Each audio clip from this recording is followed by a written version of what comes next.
Welcome to the Startup Grind.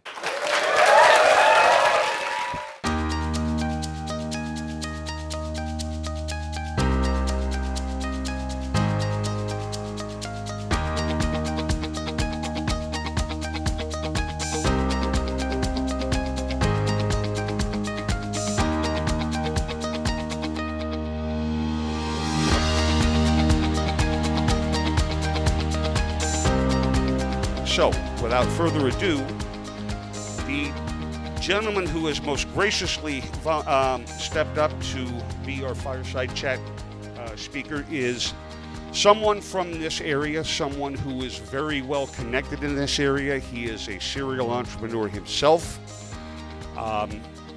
Phil is the lead investment associate with the Maryland Venture Fund. And the Maryland Venture Fund, and if I screw it up, guys, please correct me. The Maryland Venture Fund is the venture capital arm of the Maryland organization called TEDCO. And TEDCO is a public-private partnership that was created by the Maryland Department of Commerce. Am I correct? Doing great. Okay.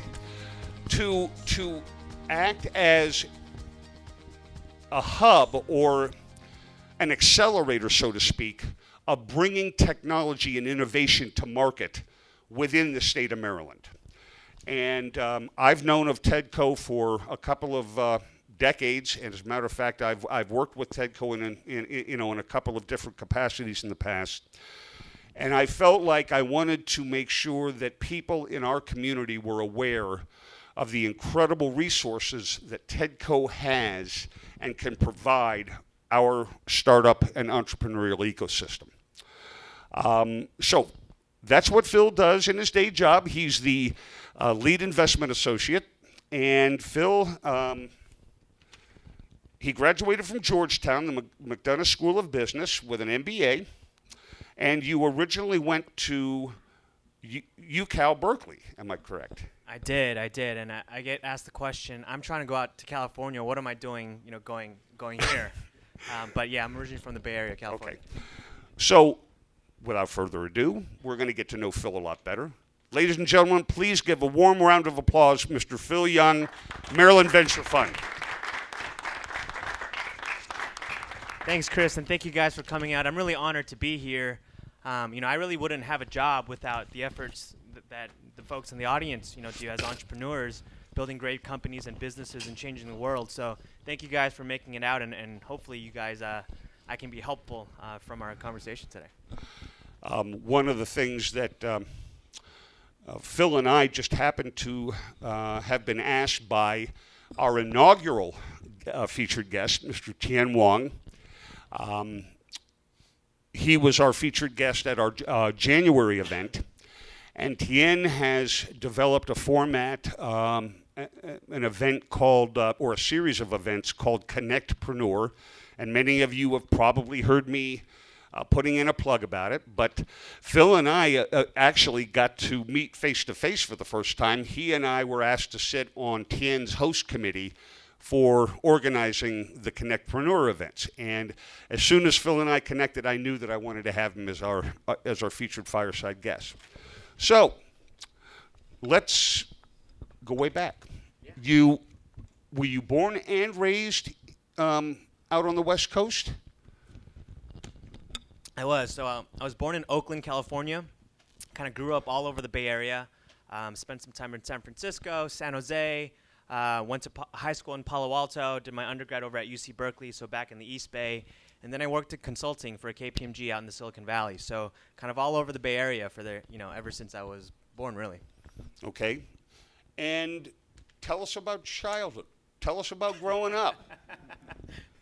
And do it in a way that says, here's Phil. Yeah. Not being the investment associate of a VC firm. Sure.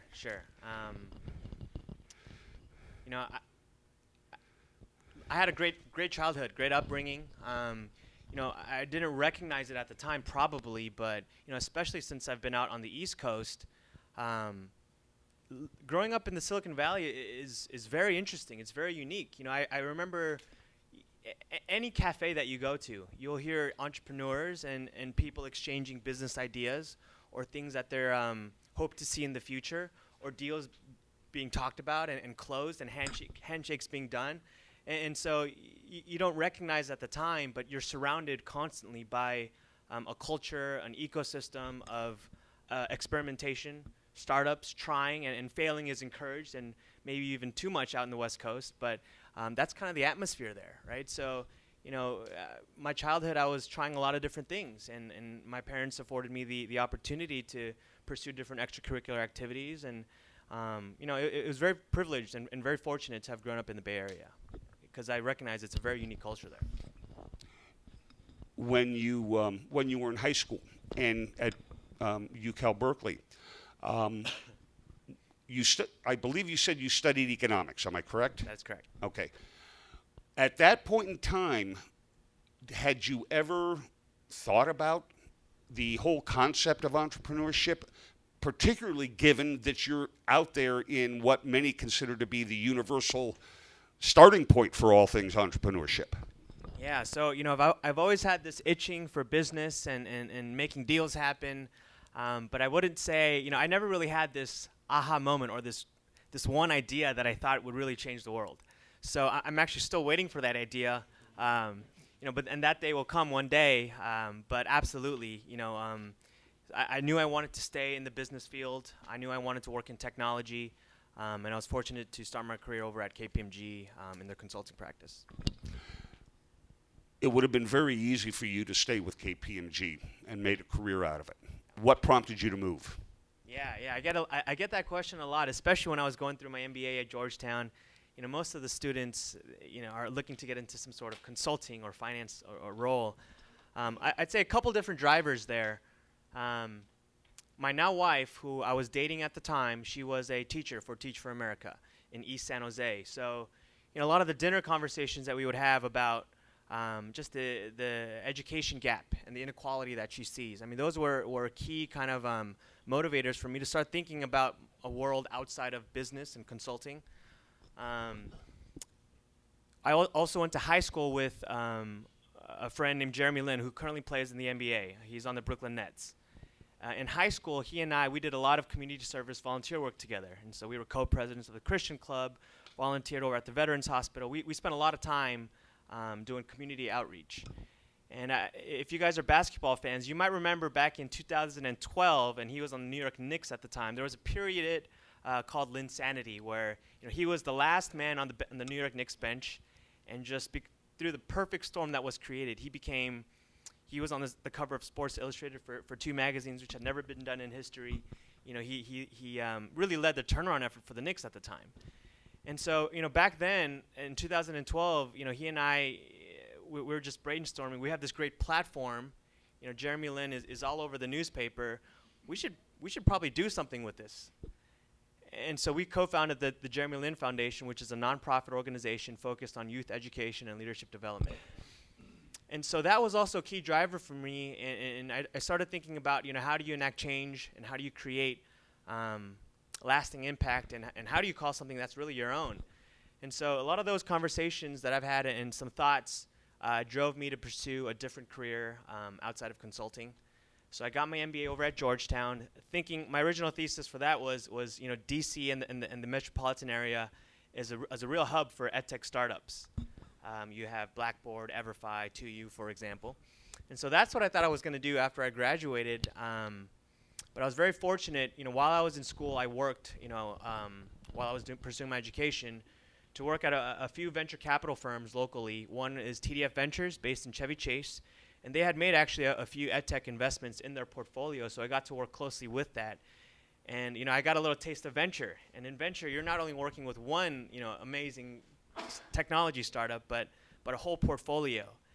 And that was that continued to fuel my interest. And so I was just very privileged to have spoken with a lot of folks in the industry, and I got connected with the Maryland Venture Fund team. Andy Jones, who's our managing director now, and he made me an offer to join as an investment associate on the team. So that's kind of my world into venture, and I get to work with smart entrepreneurs who are doing really exciting things on a day-to-day basis. So, yeah, that's how I ended up here. Now, did you come east because you wanted to go to Georgetown, or did you come east for another reason? You know, having grown up in California pretty much my entire life, I knew I wanted a bit of a different experience. And when I was over at Cal, I did do a semester-long exchange program in D.C. And I just, it was in the spring. The weather was beautiful. You know, it's hard not to, you know, like D.C. in that time of year. So I knew I wanted to come back. And, you know, I got a nice scholarship over at Georgetown, which made the decision easy for me. And Georgetown has a great kind of entrepreneurship kind of program called Startup Hoyas that I got heavily involved with. So that was an easy choice for me. Outside of business, tell us a little bit about your family. Tell us what you like to do, you know, socially, creatively. Sure. What hobbies, sports, things do you have? Yeah. So I used to play basketball a lot with Jeremy, you know, in high school and I was actually taller than him, you know, not all throughout, you know, up to maybe my freshman and sophomore year. And then all of a sudden, you know, at some point during junior year, he stopped playing basketball with me, you know. And I like to say that I taught him I transferred all of my skills and knowledge, and then he just kind of took off from that point on. You know, but I'm a huge sports fan. Love to play sports. I play in an intramural league down in D.C. In California, you know, in Maryland and in this area, you guys have blue crabs. In California, we have Dungeness crabs. So I used to go Dungeness crabbing all the time out on the pier and fishing. So I continue to love doing that out here. Haven't been blue crabbing yet, but that's on my list. And you know, my wife and I, we like to stay fit, so we ran in the DC Cherry Blossom Run a couple weekends ago, and yeah, we try and stay active. And we were just in Seattle with some friends a couple weekends ago, so we like to travel as much as we can. Yeah. Okay. No kids yet? No kids yet. However, since you mentioned it, my wife and I are actually in the process of becoming licensed foster care parents. So on our way. Congratulations. Thank you. Congratulations.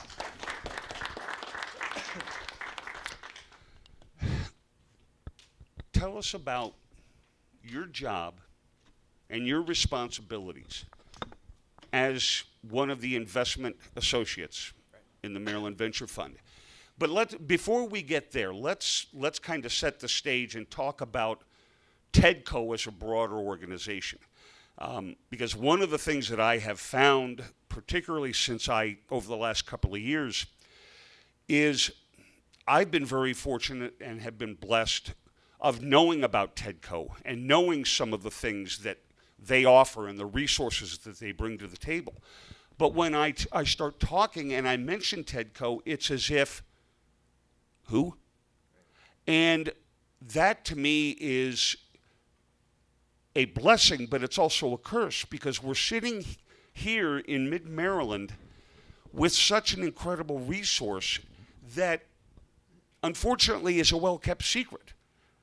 And so could you let's start at a kind of a 10,000-foot view and go through TEDCO and what all they offer, and then we'll get down to the Maryland Venture Fund side of things. Sure. And a quick note on that point. So the Maryland Venture Fund was actually under the Maryland Department of Commerce and was only recently transferred to TEDCO at the end of 2015. So we're still kind of figuring out the best ways for us to kind of realize the synergies there. But, you know, TEDCO is a real asset, I think, to the state. We actually have the director of the seed investments over at TEDCO, Brian, in the back here. So if I miss anything, Brian, you can, you know, jump in. I'll probably just throw it back to you at the end of what I'm about to say at this point. But, you know, TEDCO strives to be the center of entrepreneurship activities here in Maryland. And I would categorize TEDCO in two kind of main primary buckets. One is the funding and the seed investments programs that they have, and there are various funding programs. Most notably is the seed investment program, which Brian runs. And that program invests $100K in early stage technology companies to commercialize and bring to market their technology. And these are early level seed stage companies, so, you know, still kind of figuring out the product or you have a product and are looking to get your first pilot customers, the seed funding will help you to continue moving forward that startup or that technology. So there's various different funding programs related to technology, stem cell research, life sciences, which Brian can tell you all about later on. And the second bucket for TEDCO is a lot of the entrepreneurial support programs. So whether that be office hours, connecting you with different mentors. There's a program called the Loaned Executive Program where TEDCO will match you with a seasoned executive. Let's say you need some help in a CFO or a marketing role. They'll loan out an executive to your firm, your startup for months at a time, so you can kind of get that part-time support at the point when you might not be able to have the resources to hire a CFO or CMO full-time. So those are the two kind of primary buckets I would categorize TEDCO. And there's so many different funding and support programs within the TEDCO as an organization where, if I don't know the specific program that can help you and where you are in your company, I'll find a resource for you within TEDCO that can. Brian, did I miss anything? No, you're doing good. Anything about the seed fund? No, perfect. Come on, you're giving me too much credit. Okay, Maryland Venture Fund. Walk us through your role, the specifics, and things that well, first of all, tell us everything you do in your role as an investment associate. Sure. And it probably will be helpful for the audience to provide a little bit of background about the fund. The Maryland Venture Fund is a $100 million early stage venture fund that invests in tech and tech-enabled businesses, in businesses that are tied to the state of Maryland. So we are actually sector agnostic. So as long as there's a tech or tech-enabled component to your business, we'll actually happy to take a look and chat. Our check sizes range from about $500,000 to all the way up to $2 million with reserves from our end for follow-on funding. We like to lead rounds or syndicate or co-lead rounds. So we're very much a hands-on active investor. And we like to invest in star entrepreneurs that have a history of success. And that doesn't mean you've had successful startups in the past, but whether it be in your career trajectory or your research or your accomplishments managing a team, we look for a track record of history of success in your history in whatever domain that is. We look for innovative ideas in large and growing markets. Not only how big is the market today, but where is it headed in the next 2, 5, 10 years? The technology that we invest in, we realize that it's early, so we're typically Series A investors. And products tend to shift and pivot, as you guys all know as entrepreneurs. So the product isn't as important as I'd say the team, the entrepreneur, the CEO, the management team that they've surrounded themselves with, because are they able to adapt? Are they coachable? Are they able to recruit star talent? We say A's hires A's. B talent typically hires C talent, right? So have you been able to attract a quality team around you that have domain expertise, that have been in the trenches before, that have key contacts in an industry, that understand product, right? And so that's kind of that priority that we're looking for is the team, the market, and then the product is actually not as important at the time. And then the second part of your question was what does the Maryland Venture Fund do on a day-to-day basis? So we actually have approximately 70 portfolio companies, which is a lot. And so a lot of my time is spent supporting our portfolio companies, whether it be typically as a board director or as a board observer, helping them with their fundraising strategy, iterating on the product, helping them with competitive or market positioning and analysis, recruiting. I spend a lot of my time helping to recruit key talent in the area, whether it be technical, management, et cetera, sales, et cetera. And then I'd say and then the rest of my time really is finding entrepreneurs and understanding their businesses and diligencing new opportunities that we as a fund could partner with in the future. So those are the two I'd say. There's more administrative back-end portfolio stuff with our board meetings and portfolio reviews and so forth, but I'd say those are the two main buckets. Okay. Now, I know that you sit, I believe, in an advisory capacity on a number of boards of young companies. And I'm assuming that is part of your role as an investment associate at the fund. Am I correct? That is correct. And it really depends on the fund strategy, right? So some funds might have very passive strategies where they are simply a checkbook, and that's fine, and that's their strategy. For us, we really want to be value-add, hands-on investors, and how do we do that is, well, we take a board seat, whether it's a director or an observer role, or at least on the minimum get information rights of a company so that we're up to date with what the company's needs are, what the trajectory is, and how we can help. And how many boards do you currently work with? Must be 6 or 7. I can't keep track sometimes. I manage about 15 portfolio companies. I think 7 of them there's some sort of a formal board seat structure, but with all 15, we touch base and check in on a minimum on a quarterly level with all of our companies. Okay. Now, as part of the criteria for the Maryland Venture Fund to invest, is it a requirement that the venture fund have one or more formal board seats, or do they take more of the advisory role, as I understand your role right now, and save the board seats for later? The answer depends on the stage of the company. So while we are mainly an early stage focused fund, sometimes opportunistically we'll invest in more mid to growth stage opportunities. And at that life cycle, let's say it's a Series D raise, for example. And at that stage, they're much bigger check writers than us, and the company is probably far along in their life cycle where they need different sort of support than what we can typically offer for companies in the early stage. So in those scenarios, maybe it doesn't make sense to have a board observer seat, and we'll just be kind of in an advisory capacity role to that company. But typically for the early stage, so we invest in seed, Series A, Series B, that's kind of our sweet spot. We do prefer to take a board role. And later, as the company continues to mature and raise follow-on rounds of funding, we may be able to relinquish our board seat as new advisors and board members come in with a different skill set and different connections and so forth. Let's talk for a little bit about the mistakes that you see entrepreneurs and startups in or outside of your portfolio companies make day in and day out.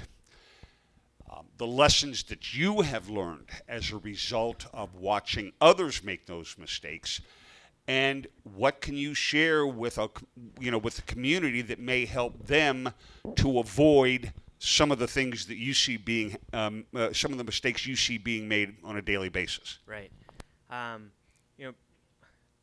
My guess of what the audience is interested in is this whole concept of fundraising and startup financing. So I'll start with that.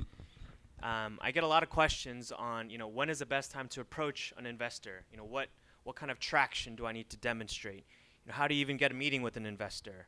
I've been trying to raise money for the past, month, and I haven't had any good leads. I'm very discouraged.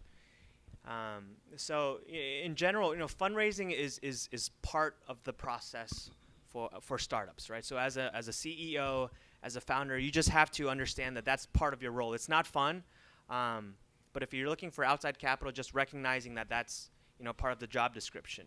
And startup fundraising often takes 6 to 9 months, right? It rarely is it done, unless you're a repeat entrepreneur who's had 3 successful exits. I mean, most likely you will not be getting a check in a week or after your first meeting. So recognizing that it will take 6 months, maybe even 9, maybe even up to a year, right? I mean, you have to kind of go in knowing that that's the expectation. How to talk to investors, how to get on the radar. Very rarely will I invest in an entrepreneur after the first or second time that I meet them, right? And the first and second interaction that you have with me or anybody else on our investment team, the ask is not, typically shouldn't be, now I need $2 million or else my company will go under, right? When we invest in companies, because we're especially in the early stage, we're investing in long-term relationships, sometimes 7, 10 plus years, right? You can really think of it as dating, right? And so you want to get to know the other entrepreneur or the team that you're investing in, and really it's kind of a courtship, a courting process. So the first time I meet, I want to understand you, your background, your domain experience, what you've done before with prior companies or startups. And in my eyes, that's a data point, right? And my job, over time is to collect all these data points and see if I can paint a story and make a trend line. And so the second interaction that I have with you, I'll look back on my notes and say, hey, the team over at Testify, for example, the 3 high school entrepreneurs, is it 4 now with you? The 4 entrepreneurs, they said by the summer they're going to look to have 10,000 users, using their platform. So, maybe a couple months later, I have another interaction with them, and I'd say, hey, how are things going? And they'll say, hey, we have 25,000 users, and next year we want to, expand, be in every single state. So for me as an investor, I keep track of all this, right? So I have my logs, and we share notes internally across our team, and over time we see, does this entrepreneur actually do what they say they're going to do? And that makes it really easy for me, 6 months later when Testify comes to me and says, hey, we're actually raising for our Series A now. I know that they'll most likely be able to execute because of what they've done in the past. And it's much easier for me to write a check at that point. And so, we invest in lines and not dots, to borrow, Mark Suster, who's a VC out in California. He wrote a blog post about that, and I'll borrow that illustration. We invest in lines and not points. And so you want to kind of start building your relationships with investors, how to get first on the radar. You attend events like this, you get warm referrals from your lawyers, your bankers. I see Anthony back there, who's a great partner for us, and he knows everybody in this ecosystem as well. So if you can't get connected, and we're all on LinkedIn, right? So if you can't get connected to us directly, most likely you'll know somebody that does. And so that's typically how to grow those relationships, and recognizing that it takes time. You hit on something that was an incredibly painful lesson for me in one of my first ventures, and that was I started a company and I had no idea what I was doing. And I had such a great idea that I thought investors are just going to beat the door down to throw money at me. Yeah. And so I put the word out on the street, and I opened the door, and the only thing that walked through the door was my dog. And I thought, my God, I got to make this happen. I got to make this happen. The lesson that Phil just shared with you is a very painful lesson, and that is I didn't do it right, and I didn't do it right out of the gate. And it's not speed dating. It's all about actually getting engaged and almost marrying. And unless you go to Vegas and go to one of those little wedding chapels, most marriages don't happen overnight. So most people don't like shotgun weddings, right? Exactly. Okay, let's kind of move off of the whole concept of fundraising for a little bit. And I know a lot of people are here to hear about that, and we could spend days and weeks talking about that. Let's talk about the mistakes and the lessons learned that you see entrepreneurs make from an operational perspective, from a visioning perspective, from trying to figure out what it is that they want to do. You brought up something that has been, and I hope for those who have been to all 4 of our events so far, you're beginning to hear some common themes. And one of those is an entrepreneur's success is going to be directly proportional to their ability to pivot and to accept change and to accept rapid change and then learn to evolve from there. Right. Am I close? You're right on the money there. The advice that we give is the loudest, as an entrepreneur or as a startup, the loudest voice that you should be listening to is actually not your own voice, is not the voice of your advisors or investors even. It's the voice of your customer, your consumer, right? And you need to be obsessive over that feedback, right? You need to constantly be listening and iterating. And not all feedback is good, but over time, if you talk to enough customers, you'll start to see what the market is telling you, and you need to be insanely focused on that product or service. Most people are not like Steve Jobs, who says, the customer doesn't know what they want, and I'm going to give it to them, right? I mean, that's the exception. So we say, always be listening to your customer, iterate, pivot, and go where the market is telling you to go, right?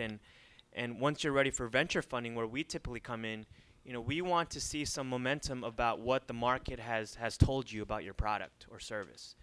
And if you don't have that demonstrated traction, and traction means different things for different sectors and what stage of a startup you're in, but if you don't have that traction of what the market is telling you, and there isn't that the elusive product market fit, it'll be very difficult to raise funding from outside investors, right? So you need to constantly be obsessed over your product and also your competitors.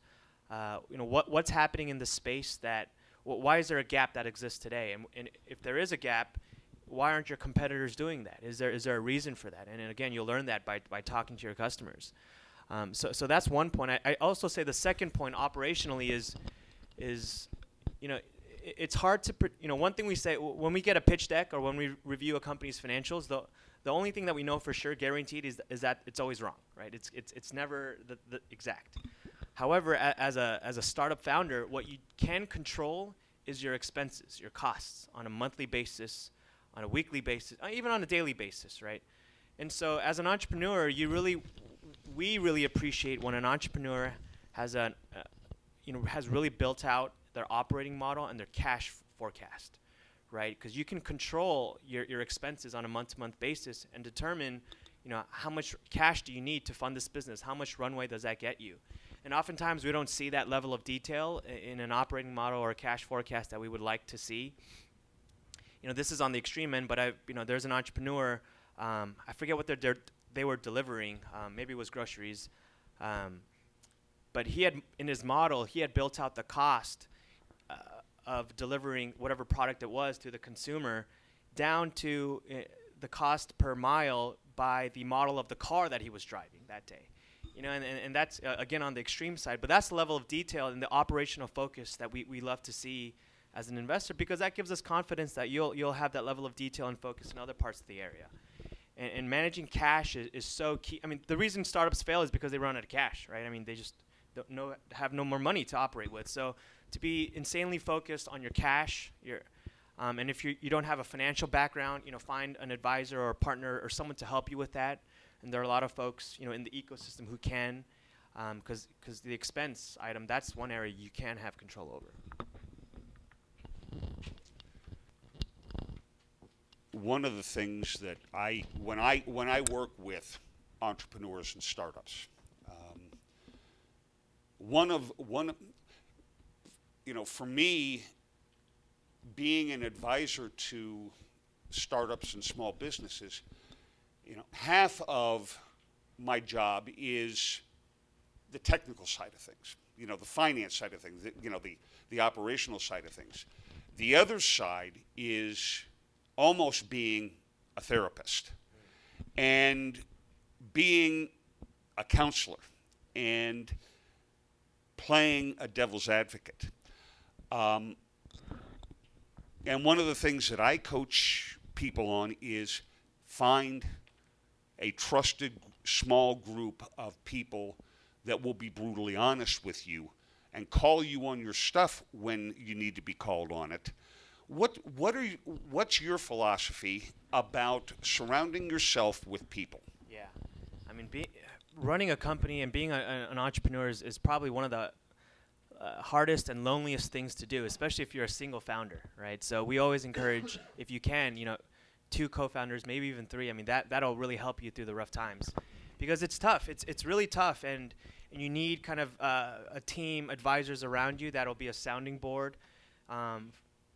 For a lot of the boards that I sit on, before the actual board meeting, the entrepreneur will have 1 or 2 specific directors that they'll bounce ideas off of. Hey, what am I missing here before I present to the entire board tomorrow? What do you think about this idea? What do you think about that?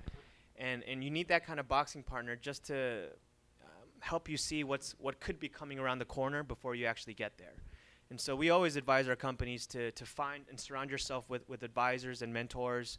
And sometimes you need to give them some shares, right? I mean, and it could be well worth it, and be judicious, but that might be well worth it in the long run. Find people who have complementary skill sets. So if you're working on a consumer app in the retail space and you don't have retail experience, I mean, find an advisor who does, and bring him onto your board and convince him why that your idea is really going to change the world, and surround yourself with people like that so you can, as a team, really move forward. And because you're absolutely right, the going gets tough, it gets lonely. If you don't have a team around you, it's nearly impossible. Believe me, I've been there, done that, have those emotional I scars. can see that you've built a team here around Startup Grind, so Okay, so now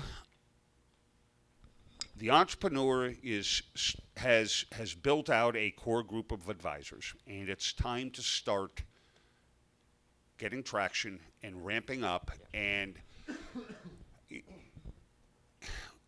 a mistake that I know I made early on, and a mistake I see others make, you may see it as well, and that is that many, many, many entrepreneurs think linearly instead of thinking parallel.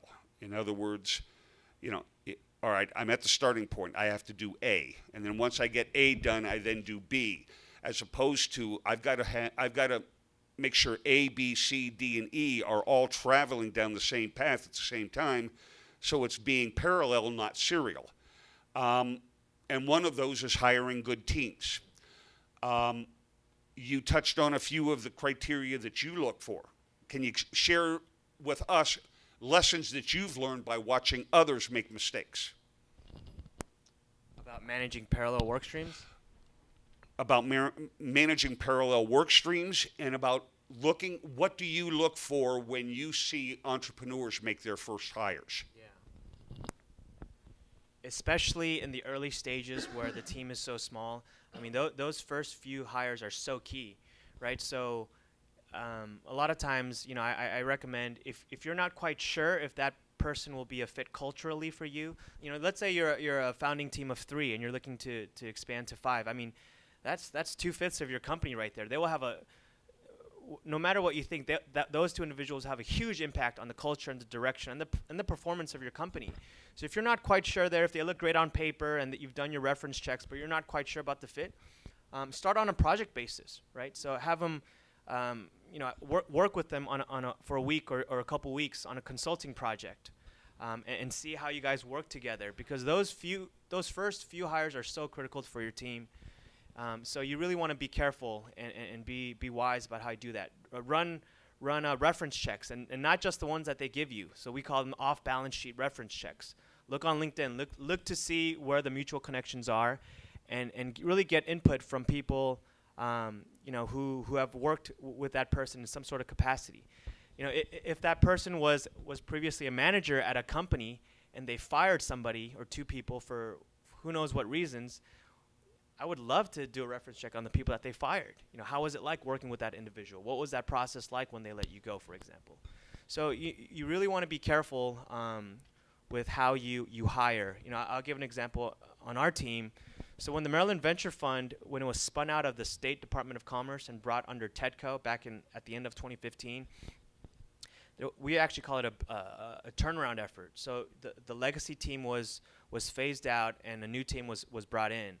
And our most recent hire, Parag Sheth, who's a director at our fund, we interviewed, I can't remember how many candidates we interviewed, but it was in the double digits, maybe 20 or 30 different candidates.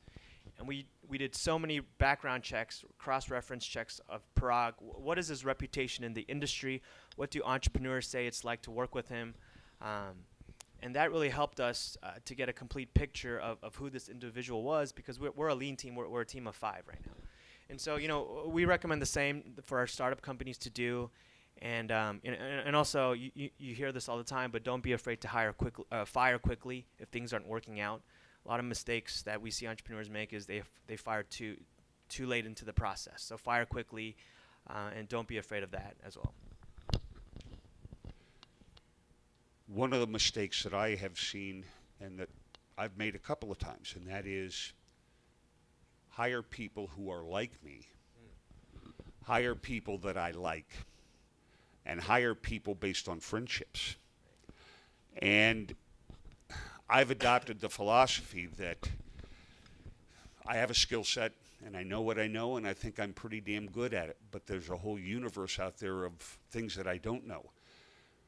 And so now what I try to do is to surround myself with people who are absolutely brilliant at what they do and who will bring to the table those skills and expertise and connections that will complement what we do and not be like me. For me, it seems like I see too many other entrepreneurs, you know, they get a group of friends together, they said, well, hey, let's start a company,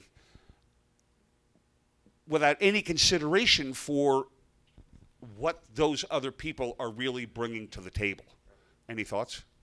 Yeah, absolutely. And you want to surround yourself with complementary skill sets. If you do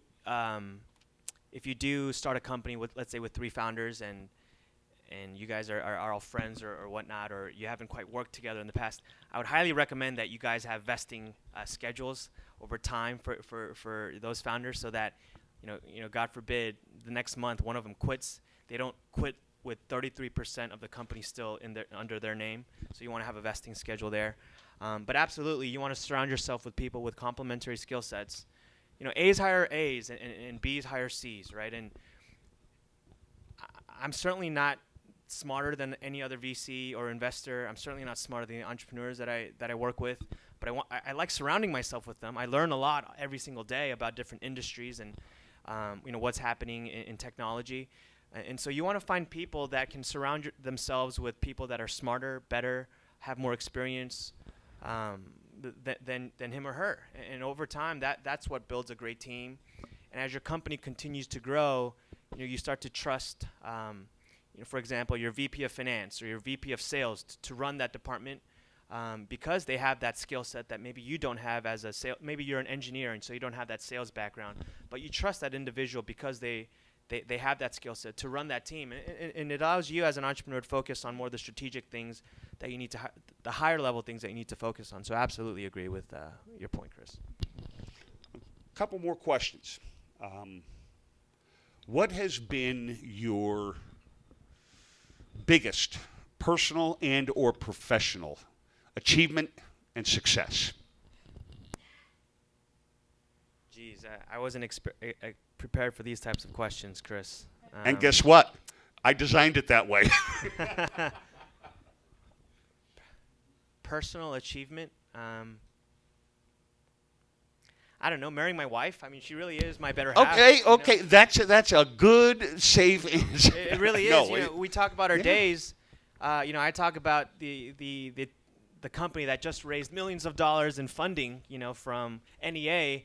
And, you know, she's a social worker now over in Anacostia in D.C. And she talks about her days, and it's, you know, my days seem, you know, whatever problems that I had that day just appear to disappear, right? So, you know, she's really made me a better person. Maybe the analogy there is to find partners, going back to your team analogy, people with different skill sets, people that can broaden your perspective. So, yeah, I mean, being with my wife, I guess, she's really my... I don't just say this, like, she really is my better half, right? So probably on a personal level, that would be it. What was your other question? Professionally? Well, personally or professionally, yeah. Yeah, professionally, you know, I'm so grateful actually for my role at the Maryland Venture Fund. It's not easy to get in venture. I know that, and there's, you know, you ask a VC how they got to where they are today. I mean, everybody will have a different story. There's no kind of traditional. Maybe there is more of a traditional path of coming down the banking kind of route, but you know, in essence, there's no kind of traditional path to venture capital. So you know, I'm privileged to get to work with smart entrepreneurs that are doing really innovative things in different sectors. We're sector agnostic, so I see companies across a range of technology sectors, which forces me to think on my feet quickly and learn different industries very quickly. But yeah, working with entrepreneurs on a day-to-day basis. I mean, at our fund, we review hundreds of opportunities on a monthly basis. So I'm exposed to so much of what's out there, and it's really exciting. So I'm really thankful, and I try and be as helpful as I can to entrepreneurs, whether or not we invest in them. So yeah, working with entrepreneurs. Last question. What would you say has been your biggest professional or personal failure? And what did you learn out of it?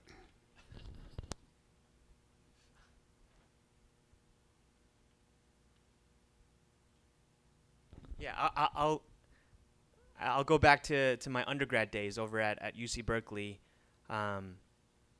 It was a tough job market when I graduated. I actually remember I applied to over 125 jobs at the time, and I ended up with 2 job offers. And I wanted to go into investment banking at the time, and I saw a lot of my friends getting jobs in New York and San Francisco. And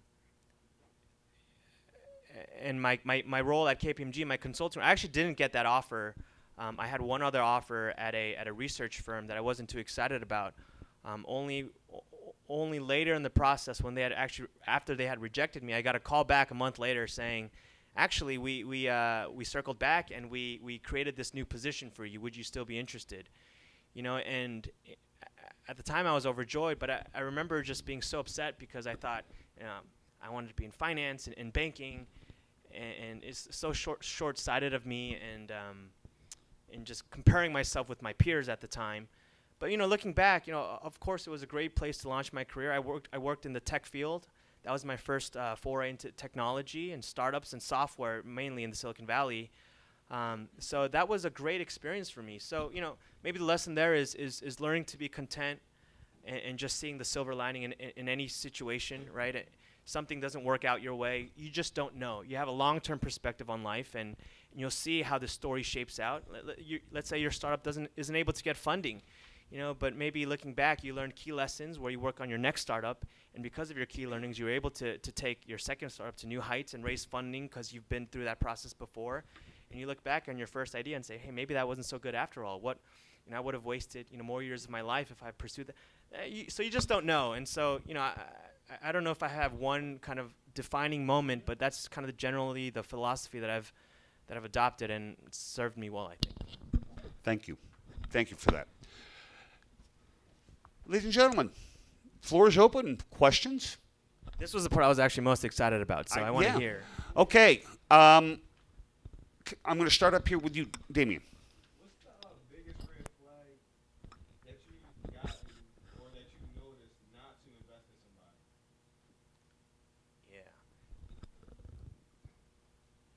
Yeah. Sometimes you get this sense that the entrepreneur or the team is hiding something or not quite revealing the full history. And once investors start engaging in their due diligence, everything will actually come to the surface. So it's much better as an entrepreneur just to be upfront. If there are things in the past or mistakes that have been made, just to be upfront, because otherwise, sometimes we have this feeling of mistrust, and I can't really describe it or pinpoint it, but sometimes you get that vibe, and that's just not where you want to be, right? And so, yeah, if you've had an issue with a previous co-founder that just didn't work out well, if there was a lawsuit in the past, just be upfront about it. And I think those things, just being just honest, actually establishes trust, and that's what leads to this long-term relationship that I've talked about earlier. So just being honest and upfront and frank, for all the goods and the bad that you've seen through your business, I'd say that I would recommend. So returning to the stages of building a team, so you mentioned possible vesting opportunities or options to ensure that if a team member leaves or perhaps you have to fire them, they don't leave as part of the company. What would your opinion be on, for example, a software company that has to do a lot of development before they actually have a product? What would your opinion be on waiting until the product is actually built before formalizing the company? Is there a certain stage where you think that you would need to define the company before you can continue, or would that be maybe a good option to consider so that if people move in and out, you don't have to worry about company shares yet? So my question to you would be, in that scenario where you haven't really formed the company yet, who would be developing the software? Right. So, I mean,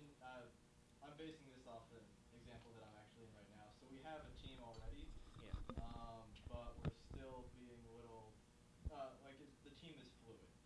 So we're in the process of developing, but we're still bringing some people on, seeing whether or not other developers may be beneficial to us. And so we're thinking of holding off on defining the company until we actually have that product.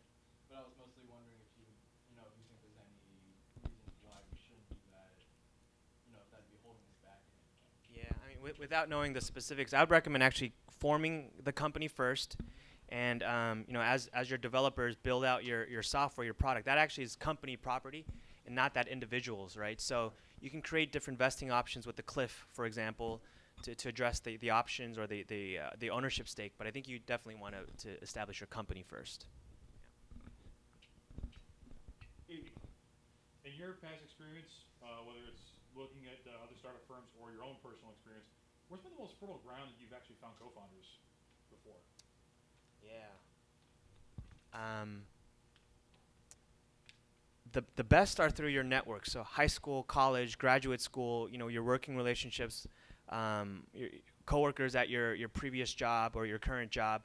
Those tend to be the best because you have history and you've seen kind of how they operate, whether it be on a project basis or work environment.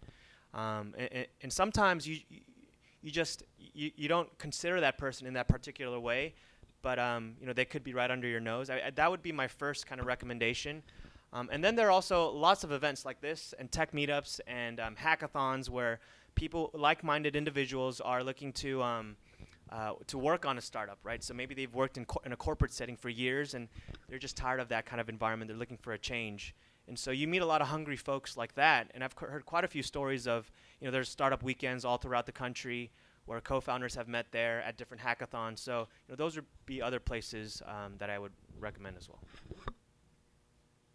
So just go back. I heard you talking about a little bit about scaling and when was the right time to scale. Can you speak up just a little bit? So earlier you were talking about scaling your company and taking it to the next level, and I was actually part of a company in the past that I think scaled it for a long time.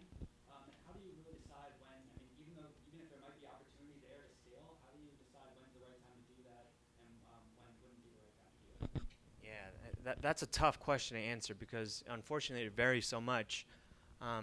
Depending on the sector that your company operates in, the term product market fit might mean different things, right? So the easiest metric for that is revenue or customers or paying customers.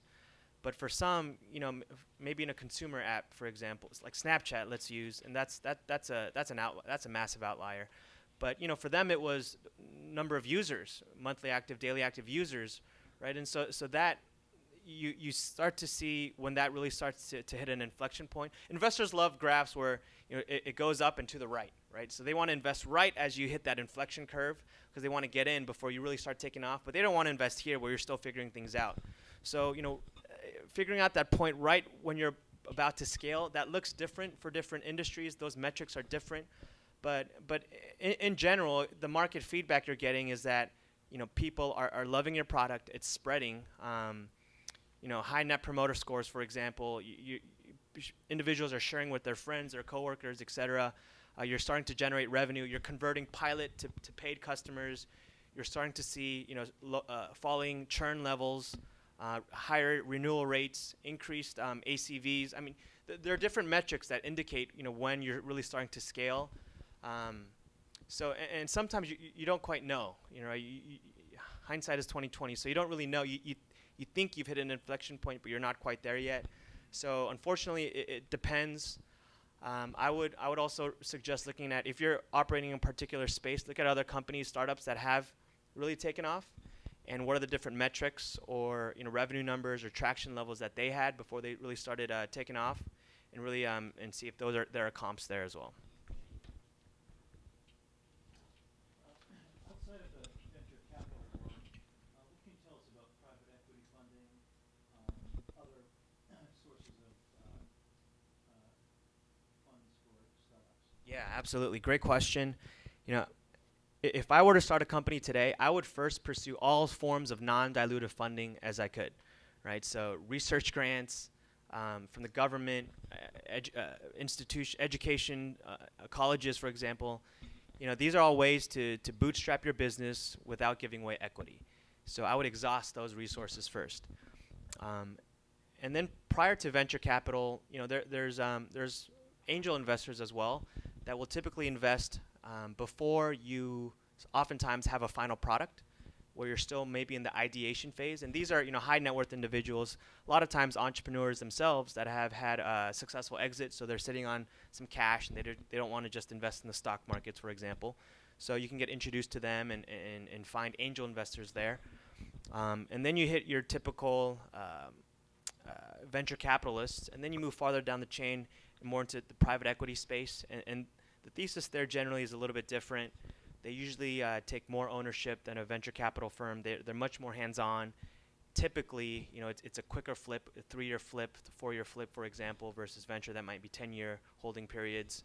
So there are different sources of funding, and it really depends on the stage of your company, how much dilution you're willing to part with, and what your needs are at the time.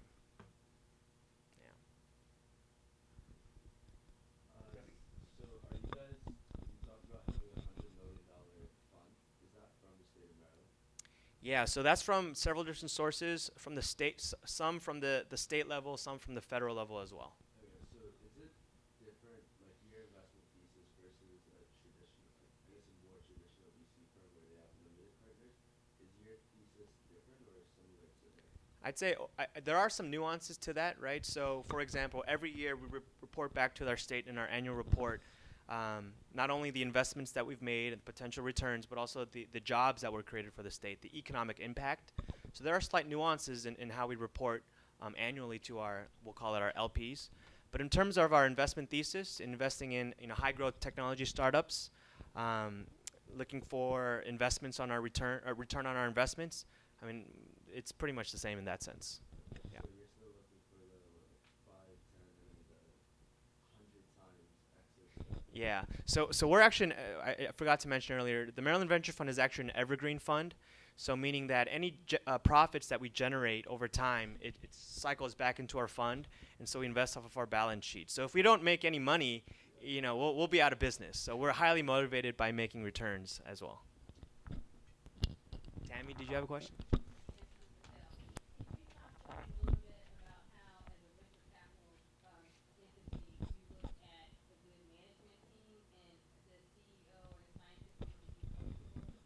Yeah, so that's the number one thing that I look for, is the team. History of success, which I've mentioned earlier. Are they coachable? Are they capital efficient, meaning do they know how to use their money wisely? Are they not just lighting it on fire? You don't need to move into an office space for 50 when you're at 5 people yet, expecting to scale. I mean, you can figure that out a little bit later. You shouldn't sign a 10-year lease, things like that. Do you surround yourself with people? I touched on this a little bit earlier with complementary skill sets, domain expertise. What's the advisory board or the board of directors that you surround yourself with? Are you able to attract talent when you can't pay out kind of market rate salaries at the time of your startup? Can you motivate individuals and really share your vision in a way that they buy in completely and go all in with what you're trying to do? So the team is probably the most important thing that we and other investors probably look at.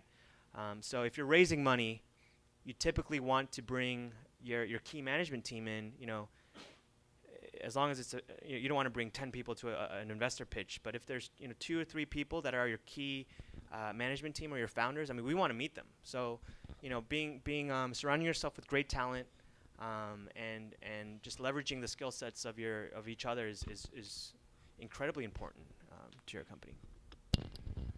Okay, if I could, we are beginning to run out of time. So, Phil, I mean, you're going to be around for a little while. I'll be around for a little bit, yeah. Yeah, okay. I do want to move on to the second part of our event. Phil, thank you so very, very much. It's been a pleasure. And while we're transitioning, there are a couple of people that I would like to introduce.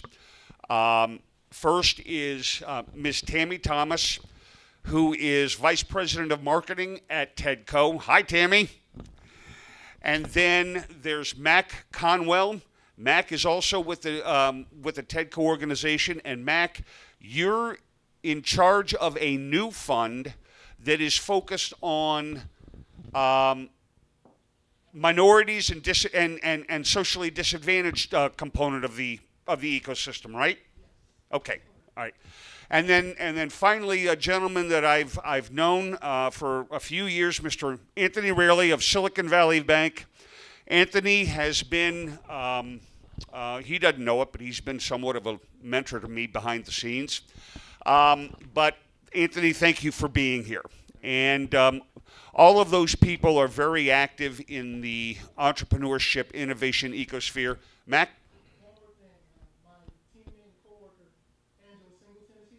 Oh, I'm sorry, Angela. I didn't see you. Yes, Angela Singleton, also from TEDCO. So hopefully all of you will be around so that you can continue discussing and making connections and friendships after we're through with the event. Thank you, Phil.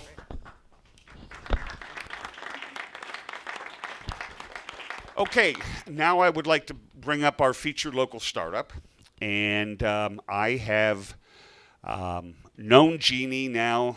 We go back, I think, to we go back a while.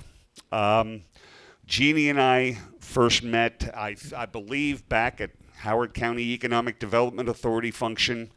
We became friends. We attended events. We became involved with the Howard Tech Council. Jeani and I became business associates at one point in time. But Jeani is currently founder and CEO of a company called eSPSmart. And she has been and is a member, associate member, I'm not sure exactly how it's put, but an affiliate of the team here at the Maryland Center for Entrepreneurship, very actively involved in Howard Tech Council. And she's at that point where she's ready to take her business to the next level. And I felt like it was a great opportunity while we've got the community here for her to share a little bit about where she is and the problems that she's currently struggling with and get some feedback from all of you with some ideas. So what we did is in advance we had her do a 2-page executive summary. So hopefully you have some idea of the context of her background, what the company does, the products, etc. So Jeani, just tell us how you got to ESP, and then tell us about the problem that you're working on. Okay.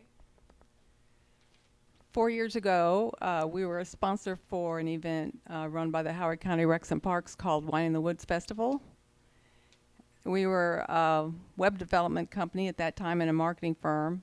And they asked us if we could develop an online program to register their volunteers. They were exasperated because they were doing it on spreadsheets and phone calls and moving people around when they called, so forth and so on. So in 30 days, we threw something together that wasn't really that nice, but it saved them a lot of money the first year. And we sat down with them and said, what would you like to see next year? And so we revised the program, made it better. And made a decision at that point in time to stop supporting other customers and develop our software program and go for it and market our own product. At that point in time, I moved in to the MCE and Howard Tech Council for 6 months because I'd never launched a software company before and wanted to experience some mentorship, which I did, and it was wonderful.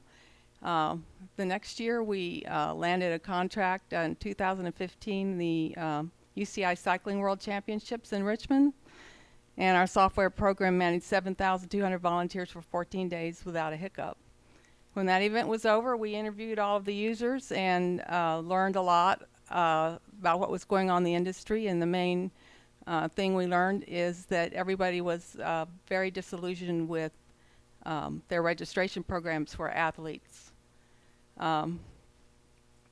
Many of them were using active.com and they wanted to switch, and we realized we'd left a lot on the table by not also registering participants. So we've reached a point now where we're developing a program for participant and attendees and for festivals, sporting events, fundraisers, and government events. And that's where we're at today. Okay, so you actually told me there are a couple of things that you're having problems with. One Yes. is funding to get to the next level, but the other one has to do with what Active does do well. Tell us about that problem that you're having in that space first. Our primary competitor after we finish our second program is Active.com, and they are fabulous at marketing their customers and have created an integrated database for local, regional, national, and worldwide events. Many of our potential clients who are waiting for us to build out the new program are concerned that that their events will not be located on our website. So my question is, where can we go to glean all that information and gather that information for our website right away? Okay, so so let's reframe the question a little bit, and that is, you're looking at your major competitor, who is the 1,000-pound gorilla in the room. Am I correct? That's correct. Okay. And based on what you've told me off camera, Active does not necessarily have the greatest reputation in the industry. That Am is I correct? That's correct. Okay. So it now really boils down to, where do you go to find the information that you can use to populate your database in advance of your launch to be able to launch on somewhat of an equal footing as your major competitor? Am I close to stating your problem? Absolutely. Okay. So why don't Active have a good reputation? Like, what are they bad at? If you go out on the internet and Google active complaints, you'll see many. And the main complaints are, if you register and you check the little box that says you'd like to not pay the Ticketron fee, the transaction fee, if you check that in the fine print, it says you're also agreeing to become a member of Active for $95 a year. So the next thing you know, you get your credit card bill and you find out that you've spent that much money and you really can't cancel it. No one will answer your questions about it, and you can't get your money back. And then they spam all of the events, athletes and participants daily, and sell direct to swag and things directly to them. If you check the box that says I don't want to receive these emails anymore, then you can never register for another event that is using Active. They're also having some financial struggles. Their employees are leaving, and many events that are moving on to other companies like mine.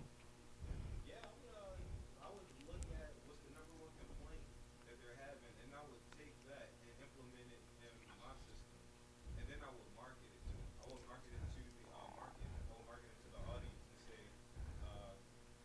if, like, I don't know how to word it, like, just say they're being underhanded. I wouldn't say that because it's not professional, but like, I would say, like, we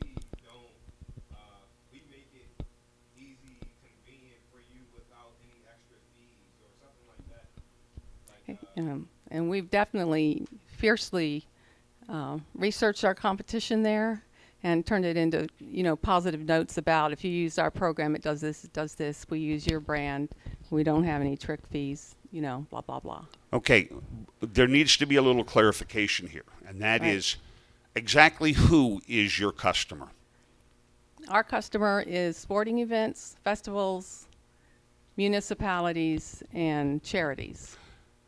Are they the event organizers? Are they the event participants? Are they the volunteers? They are the event organizers. However, the experience is so good that you get a lot of marketing out of the participants and also out of the volunteers. Managing volunteers is a very exasperating job. And we discovered after we launched the volunteer program that even though it's exasperating and we're saving 65 to 95% of the organizer's time, there's an attitude in the industry that they don't want to pay for a volunteer program. And that's when we also decided that we would make our revenues from the transaction fee on participants registering for example, if you go to the Albuquerque Balloon Festival, they have 750,000 participants a year. And we're charging a transaction fee around the $2 mark. There's 2.2 million organizations in the United States that could use our product that are supporting these industries. Okay, so one question I have to you is, why could you not go directly to the event organizers and ask them for the information about their events so that you can begin to populate a database? Yes, and we can do that. It's very time consuming, and we would like to set up our database so that they would log on to our website and set up their events themselves, you know. Okay, now is that something that's in your plans for your Yes. software package? Definitely. Okay. But to start doing that right now, am I hearing that you're that you feel you're premature in starting to solicit that information? It could be that we're premature. The problem I see when we're finished, and we're hoping that we'll be ready to launch in February of 2018, is that we'd like to glean all of that information. We'd steal it if we could, but we can't. And put it on. Well, yeah. So why aren't you raising your hand and telling me what to do?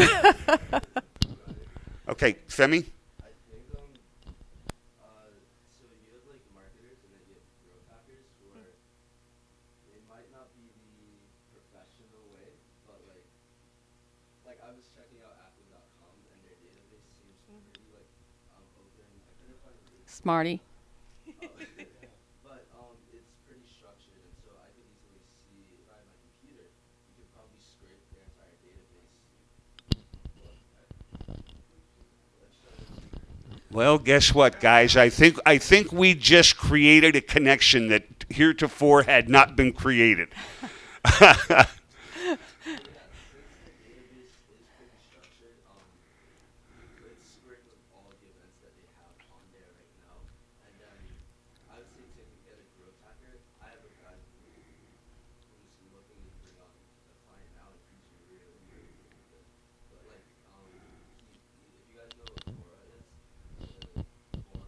Mm-hmm. Have you ever seen the top writers for like they're the ones that have the highest views on their answers? He did this growth hacking guide like a few months ago, and within a year, he just started using Quora in early 2016. Now in 2017, he's the top writer for Quora because it's really good and it's just amazing. But essentially, what you would do, you would you essentially, like I use webscraper.io, you can scrape their entire database, see the events, see about because it says like about event, you can see where it is, the time it is, and who the organizer is. I don't know if they have the emails of the event organizers, but if they do, then you do a like guerrilla tactic, and you don't go for the professional, you go for no fees, we're not acting on top, check us out. It's really intensive for the few months that we're working, but it grows really, really rapidly. The problem that most have now is sustaining it because it's like they focus on production. Would it be a sortable database? Sortable database? Yeah. What do you mean by sortable? So that we can sort it by region and I have to see what their structure country and world and stuff like that. Okay. Okay. Chris, Any- you any- have something to say about that, don't you? No. I'm not going to say anything about it now. Okay. Ellen. Approaching it from a more traditional marketing angle, one place that we might want to reach out would be all of the convention and visitor bureaus, because they sit on all of those Oh, that's events right. and promote them. And there is actually, I think it's IACBB, International Association of Convention and Visitor Bureaus, in this area, in Washington, I think, That's a great idea. Thank you. who can give you all of the local CBBs and perhaps them and the information.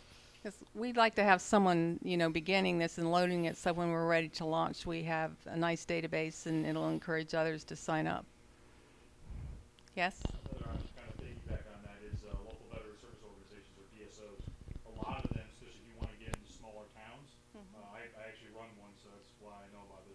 If you want to get into some of the smaller towns, that will definitely bring in like large numbers of people from different areas. A lot of those VSOs rent out their halls for specific events. It's not, this isn't just weddings. It's usually, gatherings of nonprofits, charities, fundraisers. They're always looking for meeting space to do these things, and a lot of VSOs are trying to get away from the bar and the restaurant that's kind of in the traditional view of these things, and trying to focus more on the banquet aspect of things, which can definitely be a much bigger, just in many cases, just having the physical space in and of itself is one of the hardest parts. Once you get a physical space, you can operate within it and be able to coordinate if you're an event organizer, but being able to get with some of those VSOs can definitely give you an insight into some of the smaller town aspects of event planning that people Okay. may not know about. Thank you. I'll make sure I have your card before I leave. Any other ideas? Oh, Something just really small that I just realized right now. I just wanted to Google you guys and see what would pop up. And when I click on the website that comes up with you guys, it actually pops up to eSpsmart.com, which is all your product, instead of the first thing that should be, well, in my opinion, it should be eSolution Products, which is like your main page. yeah, and really our main website is eSpSmart.com. Did you do that? I was just putting ES. eSpSmart, because we also handle, marketing and swag and products like that. But thank you for letting me know that. I just figured that way, that, 'cause I mean, and most people are just gonna put it into Google. Like I Just eSpSmart. yeah, and that way, you want, just in my personal opinion, for your website that's set up on there, you want it to be the one that is your homepage. You're absolutely right. And I wasn't aware of that. We've been positioning the swag sales, so that must be what happened. I sat here for like 5 minutes. So same thing too. Yeah, I was so confused that I couldn't figure out anything about athletes or anything like that. Well, something else I want all of you to know is that website that you see now, if you click on the volunteer management part of it, you'll see all of our history, because we're just now moving into the athlete and participant registration part.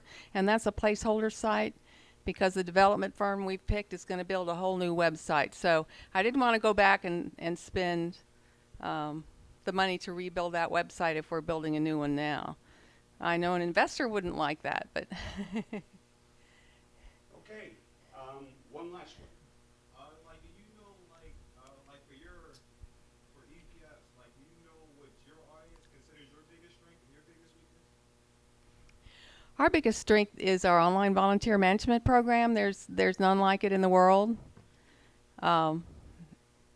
Volunteers like to choose their own shifts and roles. They like to socialize. At Richmond, we had a forum where people from all over the world were talking to each other and meeting up. There's no online registration program now for participants and athletes that also integrates with an online volunteer management program that does all of the things that our volunteer program does. So it's really sort of our driving force is that if you register your athletes with us, you can use our volunteer program. Okay, Ellen? I was just gonna ask if you know the app, turning machine. Never heard of that. I'll give you one of the things that I'm noticing about your product and your positioning is that when you're a participant in a tournament, sometimes those software apps will actually manage the brackets and the teams and so forth, so that you can see where you're supposed to be, who won the other game, et cetera. So it's a module you don't have, but it might be something that you want to implement. And something we did, especially at Richmond, we had contests that featured sponsors, but it was an Instagram contest. If you populate your or upload your favorite video or anything of the event, and then send out to your social networks and have them like your upload on Instagram, that automatically would rise to the top on a certain day at a certain time. The person who had the most likes would win a prize, and then they are all coming back to the page to see who won and when they're going to get their prize. So it creates all kinds of activity and social interaction around the event. Okay. Jeani, hopefully you got some interesting I information. learned a lot. If anybody would like to connect with Jeani, off camera, feel free to do so. Ladies and gentlemen, that ends Thank the you. formal part of the event.